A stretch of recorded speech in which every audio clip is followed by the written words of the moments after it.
Hi, this is Rebecca Martinez from Blue Cat Studio. Today I'm going to show you how to add an event to the ArtsCalifornianet event calendar. So let me share my screen with you. Here we are at ArtsCalifornianet.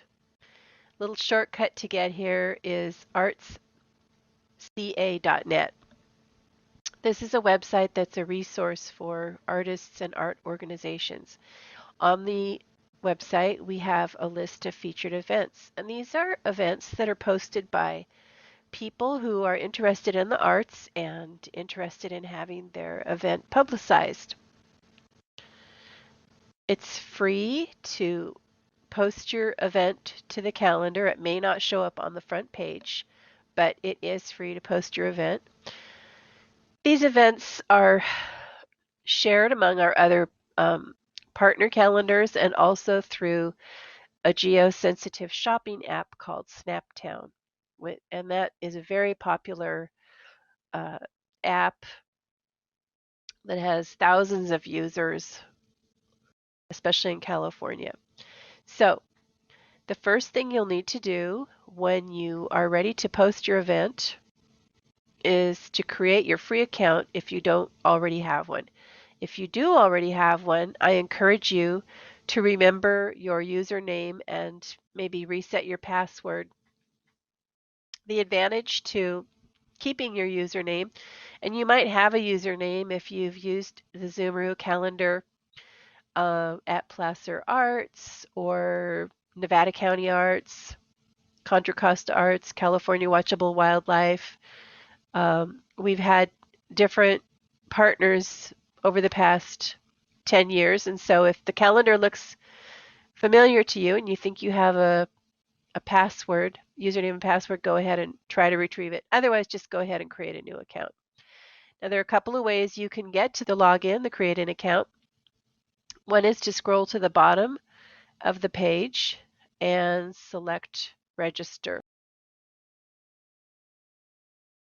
And what you're going to do here is create a username and keep in mind that your password, your email, your address, everything there can be changed, but your username can never be changed. You'd have to set up a new account.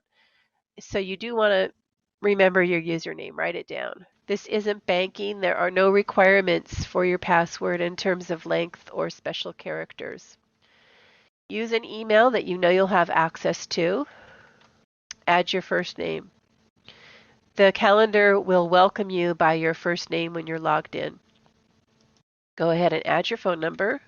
Select one of these buttons and continue. Here I'm verifying my name and my username and my registration status. Now, next you'll want to put your address in. The address is used when if you create a professional profile on our system. And please do opt in to receive the Zoomer news. We don't send things out very often, but they are important. And of course, you'll want to give us the permission to publicize your event, and my profile has been set up. You will receive an email with some information about the benefits of registering and with some links to create an event or a profile. I'm going to go ahead and log in. Let's go back here to the website. Back down here, and let's go to the events calendar. Here we are at the events calendar. I am not currently logged in. To log in, I'm going to scroll right up to the top here, click on these three bars, and log in.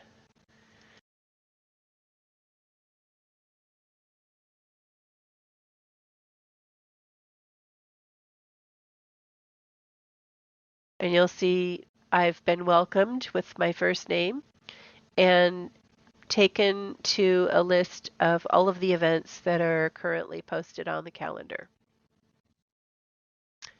To add an event, let me just step back for a second. There are some options about the way you might want to look at the calendar. Right now we are looking at the list view, which is this view. But what if we're kind of visual people and we would rather see a grid view. This is kind of a more succinct view. And once again, all of the information is available by clicking on the picture. And there's the complete listing. Now these listings have the option for adding a video. They have the option for adding a purchase link, links to the website if you put your address into the venue or it's in the venue. You can have a map, pop-up map that shows your potential attendees right where to go.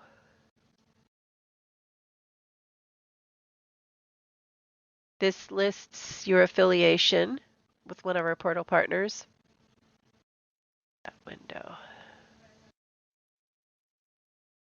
Now, if for some reason, once in a while, there are some organizations who prefer to have their events show up in a regular Google Calendar type setting. With this big calendar, it's not really practical, but for some purposes, some specific calendars, this grid calendar works best. But we're going to go back to the list view.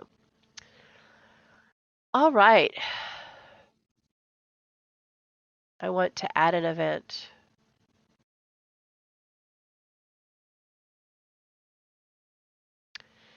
My event is going to happen in California. It's going to be an arts and culture event. This is going to be Rebecca's test event.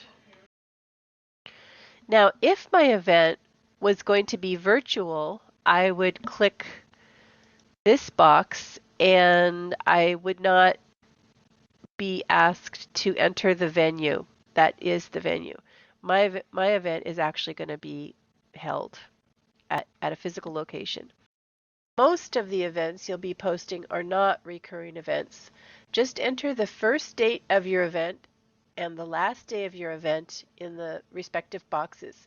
In this example, I'll be showing you how to post recurring events. And my event is going to be recurring. And I'm going to talk about recurring events to start with because they are a little bit complicated. It's going to be a recurring event. Now for recurring events, you only want to list the first occurrence of the event.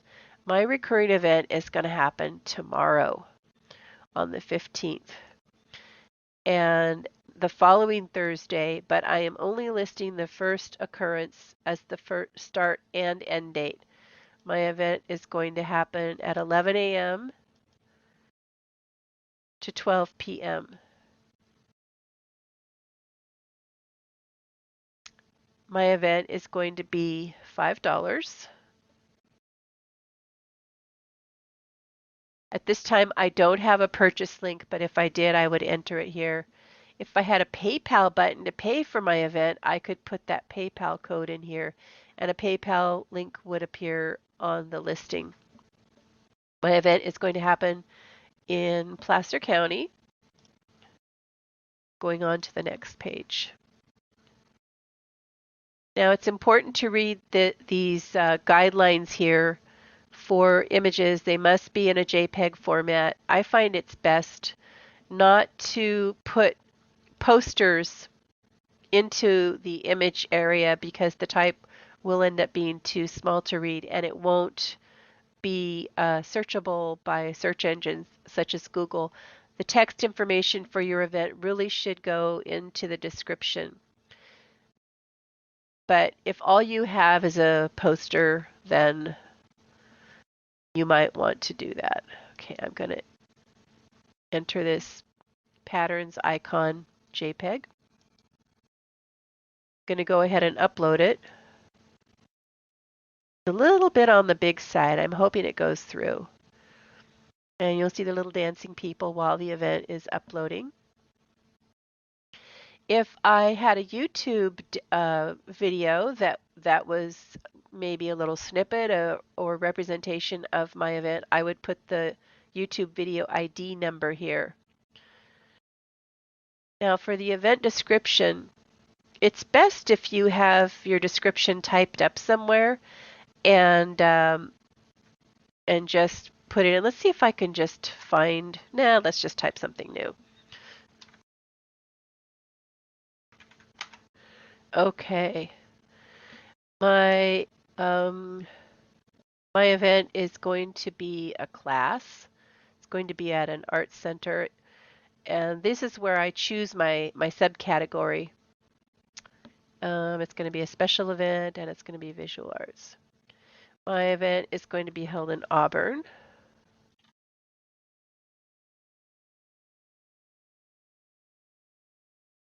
And it's going to be held at Persimmon Art Gallery. If you type in the first couple of letters of your venue, and it's listed here, you can select it. If your event is not in the drop-down menu, please add it here, the venue name, the venue address, city, state, and zip. You must have one of these 3 fields filled in. We can't publish an event that doesn't have a way of contacting the organizer. So go ahead and enter at least one of these. And the event website will be a live link to whatever website you put in there. We're going to continue on. Now is when I get to list my recurring event. Remember, my event starts on Thursday, April 15th, and it's going to be every Thursday, and the ending date is going to be the 29th. I'm going to submit the entry. It has created 3 items, 3 entries, one for each occurrence of my recurring event. And here is a little summary of what my event will look like. All right, let's go to the calendar and look at it on the calendar. Let's just go back to the calendar.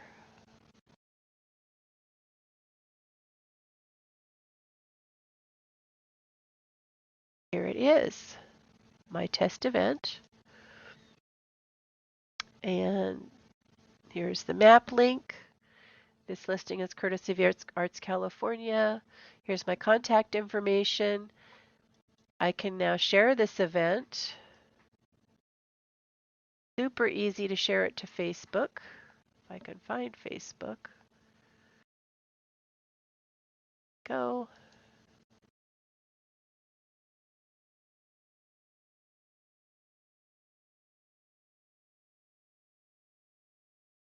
I'm going to be taking this off pretty quick. So, and the picture will show up the next time it gets looked at. Facebook takes a little while to gather that picture, and I'm going to share it to my news feed. There we go.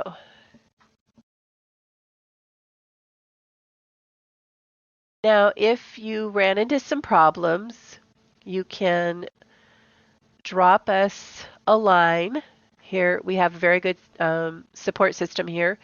If you need help or have an idea, go ahead and find, if you are listing an event, go ahead and find your event ID. It's 194865. And that way, when you drop us a request for some help, we'll have an idea of what we should be looking for. So you'll enter your name, your email address,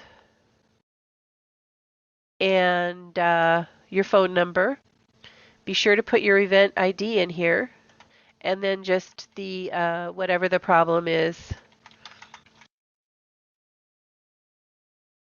And you'll send this in, and here at Blue Cat Studio we'll get back to you, and this confirms that you sent that in. Okay, now we can stop sharing. Okay, it's super easy, and you, as I mentioned, you can go back in at any time and edit your event. The next thing I'll be showing is how to add your professional profile to our directory. Thanks. Oh, be sure to like our videos and give us a thumbs up.